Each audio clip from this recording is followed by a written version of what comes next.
ఓట్ల కౌంటింగ్ కు count down మొదలైంది. సుదీర్ఘ ఉత్కంఠకు మరికొద్ది గంటల్లోనే తెరపడనుంది. బ్యాలెట్ బాక్సుల్లో నిక్షిప్తమైన ప్రజా తీర్పు వెల్లడి కానుంది. గెలిచేదెవరో ఓడేదెవరో తేలిపోనుంది. రేపు ఉదయం 8 గంటలకు ఓట్ల కౌంటింగ్ ప్రారంభించేందుకు ఎన్నికల అధికారులు సర్వం సిద్ధం చేశారు. రేపు మధ్యాహ్నం 3 గంటల తర్వాత పూర్తి ఫలితాలు వెల్లడయ్యే అవకాశం ఉంది. ఏపీలో ఓట్ల లెక్కింపునకు అన్ని ఏర్పాట్లు పూర్తయ్యాయి. 33 కౌంటింగ్ కేంద్రాలను ఏర్పాటు చేసినట్టు సీఈఓ ముఖేష్ కుమార్ మీనా తెలిపారు. ప్రతి టేబుల్ వద్దకు ఓ ఏజెంట్ ని అనుమతి ఇవ్వనున్నారు.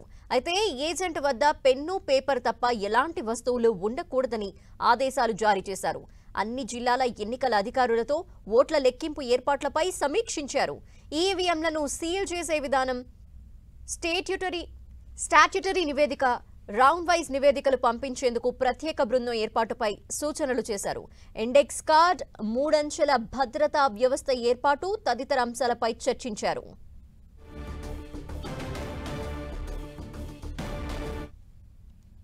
ఇక కౌంటింగ్ ఏర్పాట్లకు సంబంధించిన డీటెయిల్స్ మా ప్రతినిధి విజయ్ చంద్రన్ అడిగి తెలుసుకుందాం. విజయ్ చంద్రన్, ఎటువంటి ఏర్పాట్లు చేశారు అధికారులు, ఏం చెప్తున్నారు అసలు?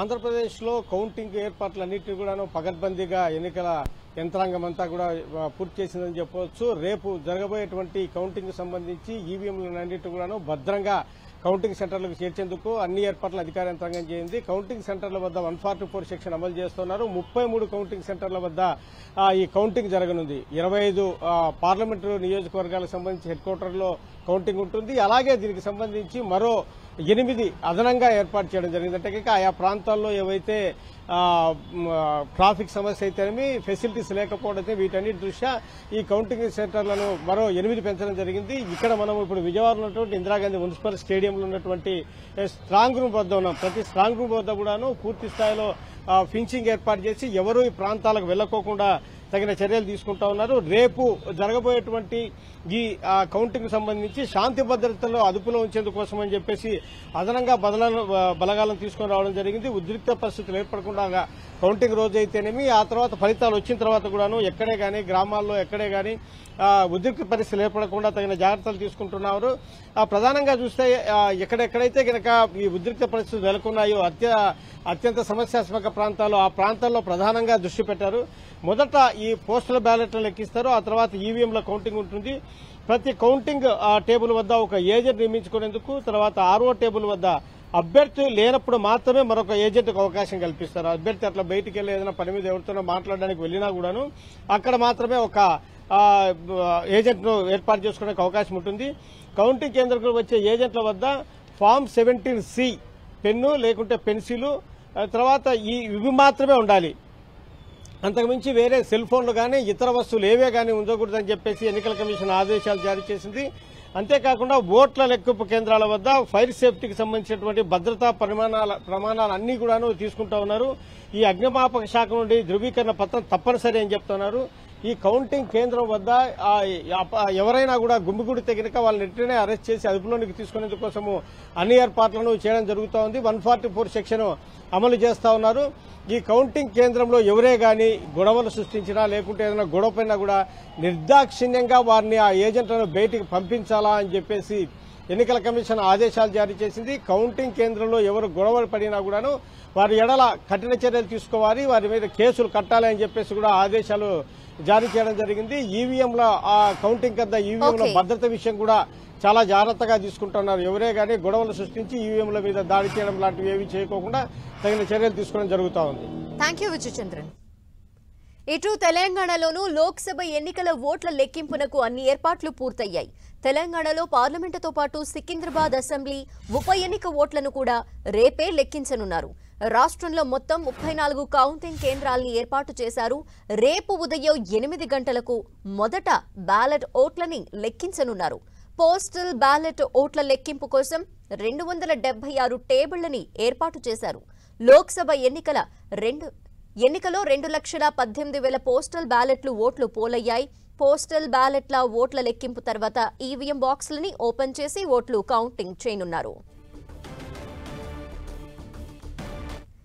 మరిన్ని డీటెయిల్స్ మా ప్రతినిధి కరుణాకర్ అడిగి తెలుసుకుందాం. కరుణాకర్, ఏర్పాట్లు ఏ విధంగా జరుగుతున్నాయి ఓట్ల లెక్కింపు కోసం? ధనలక్ష్మి మరికొన్ని గంటల్లో అంటే దాదాపు 23 గంటల్లో లోక్సభ ఎన్నికలకు సంబంధించిన ఫలితాల ప్రక్రియ ప్రారంభం కాబోతుంది. ఈ నేపథ్యంలో రాజకీయ వర్గాలు కొంత ఉత్కంఠ నెలకొన్న పరిస్థితిని మనం చూస్తున్నాం. తెలంగాణ వరకు వచ్చేసరికి మొత్తం 17 లోక్సభ స్థానాలతో పాటు సికింద్రాబాద్ కంటోన్మెంట్ అసెంబ్లీ ఉప ఎన్నిక కూడా జరిగింది. దానికి ఫలితాలు కూడా రేపు వెలువడున్నాయి. ఎన్నికల సంఘం ఈ మేరకు పూర్తి స్థాయిలో ఏర్పాటు చేసింది. తెలంగాణలో 17 లోక్సభ స్థానాల ఎన్నికల ఫలితాల ఓట్ల కౌంటింగ్ కోసం మొత్తం 34 లొకేషన్స్లో 44 కౌంటింగ్ కేంద్రాలను ఏర్పాటు చేసింది. ఇందుకోసం భారీ భద్రత ఏర్పాటు చేసింది. మొత్తం 14,000 మంది సిబ్బంది ఈ యొక్క ఎన్నికల కౌంటింగ్ ప్రక్రియలో పాల్గొంటున్న పరిస్థితిని మనం చూస్తున్నాం. ఎందుకంటే భారీ స్థాయిలో ఈసారి 2,18,000 పోస్టల్ బ్యాలెట్లు ఈసారి పోలయ్యాయి కాబట్టి పోస్టల్ బ్యాలెట్ల పోలింగ్కు పెద్ద ఎత్తున అంటే కొంత సమయం పట్టే అవకాశం ఉందని చెప్పి ఎన్నికల సంఘం భావిస్తోంది. పోస్టల్ బ్యాలెట్ల ఓట్ల లెక్కింపు కోసం 276 టేబుల్లను ఏర్పాటు చేశారు. 8 గంటలకు సరిగ్గా రేపు ఉదయం 8 గంటలకు పోస్టల్ బ్యాలెట్ల ఓట్ల లెక్కింపు ప్రారంభమవుతుంది. అరగంట తర్వాత అంటే ఉదయం 8:30కి ఈవీఎంల ఓట్ల లెక్కింపు ప్రారంభమవుతుంది. ఈవీఎంల ఓట్ల లెక్కింపుకు గాను మొత్తం ఈ 34 లొకేషన్స్లో దాదాపు 1855 టేబుల్ను ఏర్పాటు చేసిన పరిస్థితిని మనం చూస్తున్నాం. కాబట్టి పోస్టల్ బ్యాలెట్ ఉదయం 8 గంటలకు ఓట్ల లెక్కింపు ప్రారంభమైనా కూడా పోస్టల్ బ్యాలెట్ల ఫలితాలు రావడానికి మాత్రం మధ్యాహ్నం 1 గంట సమయం పట్టే అవకాశం కనిపిస్తుంది.